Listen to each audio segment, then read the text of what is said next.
tiradas boss dito mga boss. Gusto ko sana mag-XPZ lang dito. Kaso nung pick yung S5 namin dito mga boss, nag-pick ng Sun at nag-core pa dito. So dalawa yung core namin dito at napasabi pa tayo ng hindi maganda. At tayo na lang yung nag-adjust dito mga boss. Tayo na lang yung mag-roam dito.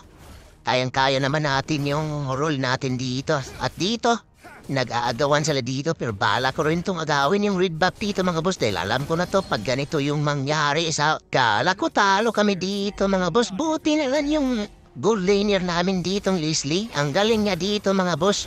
Kaya buhat na buhat kami dito pero alam ko naman yung role ko dito mga boss. Medyo nabigyan lang tayo dito sa early pero babawi naman tayo dito sa huli mga boss. Kaya samahan niyo lang ako hanggang sa dulo mga boss. Sobrang ganda yung makikita niyo dito. Makambak namin yung laro dito mga boss. Kala namin talo na kami dito.